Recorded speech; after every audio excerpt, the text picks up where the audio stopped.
Oi, tudo bem? Aqui é o professor André Valente e eu vou ser o seu professor na área de linguagens, códigos e suas tecnologias, na disciplina de língua portuguesa. E na aula de hoje a gente vai falar sobre regência verbal.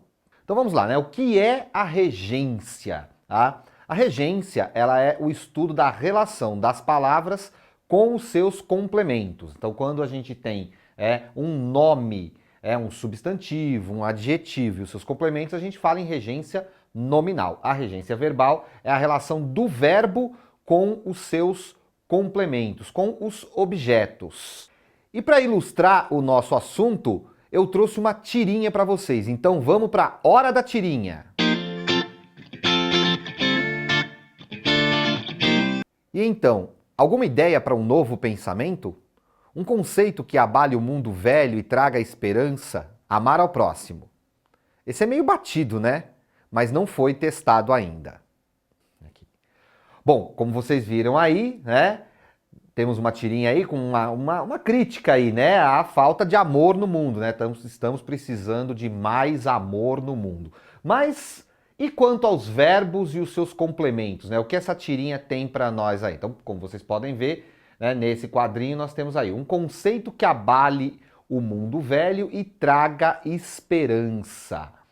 Então nós temos ali o verbo abalar, né? Um conceito que abale. Que abale o quê? Abale o mundo.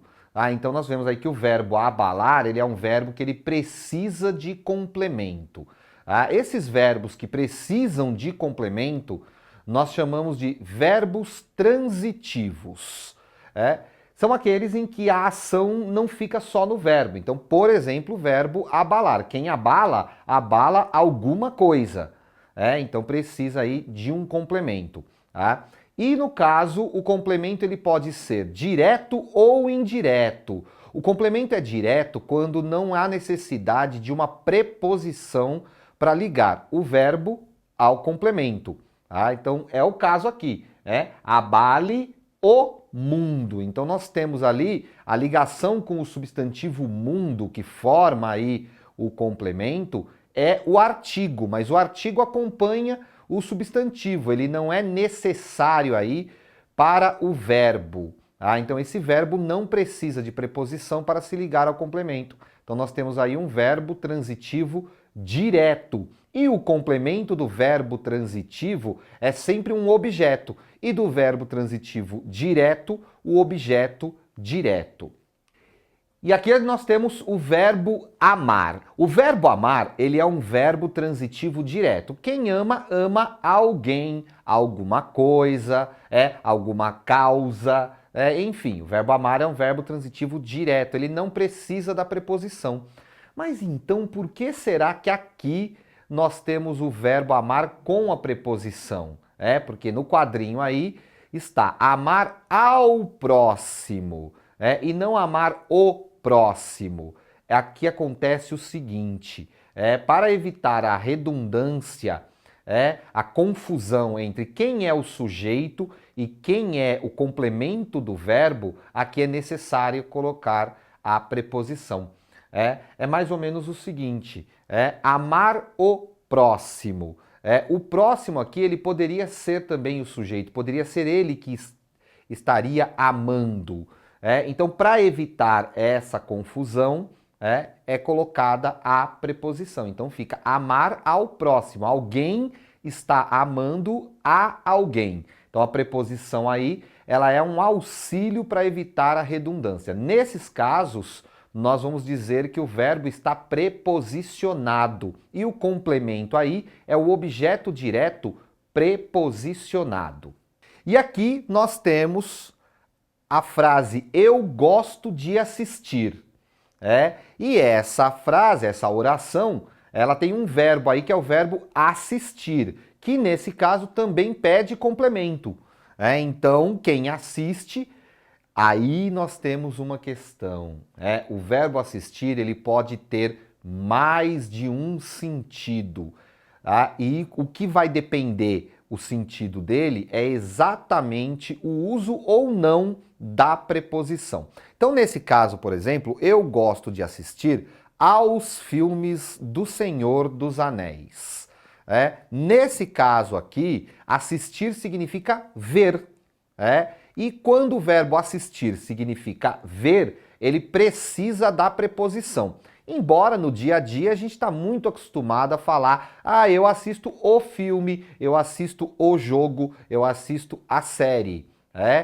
Mas na regra da norma culta, lembre-se disso, na hora da redação, na hora da prova, quando você tiver que usar a língua formal, coloque a preposição. Então, aqui, eu gosto de assistir aos filmes do Senhor dos Anéis. Então nós temos aqui um verbo transitivo indireto. Nesse caso, a preposição faz parte do verbo, ela é obrigatória. Esse é o caso do verbo transitivo indireto. E aqui nós temos um outro caso do verbo assistir. Aqui ele já tem um outro sentido. Eu assisto minha mãe no hospital. Significa o quê? Significa que eu ajudo, eu auxilio. Então, nesse caso aqui, o verbo assistir não pede a preposição. Então, veja aqui, o verbo assistir é transitivo direto e o complemento é o objeto direto. Então, nesse sentido do verbo assistir como ajudar, prestar assistência. E aqui nós temos um terceiro sentido para o verbo assistir, que é o sentido aqui de ter o direito, de alguma coisa que é direito de alguém. Então aqui nós temos a frase, assiste ao adolescente o direito à educação. Significa que esse direito é dele, esse direito cabe a ele, Então, nesse caso aqui também, o verbo também pede a preposição. Aí aqui é o contexto que vai permitir saber o significado dele, Então, o verbo transitivo indireto, assistir aqui com o sentido de pertencer, de caber a alguém, de ser de alguém. Então, assiste ao adolescente, é do adolescente esse direito, está garantido a ele. Assiste ao adolescente o direito à educação. E chegamos ao fim de mais uma videoaula. Não esqueça de consultar os links aí na sua plataforma. Lá você vai poder ampliar as informações que você teve nessa aula. E eu deixo aqui uma reflexão sobre o assunto de hoje. A leitura leva o leitor para longe da ignorância verbal. Abre-lhe a mente para o raciocínio lógico e crítico. Ima. Bons estudos!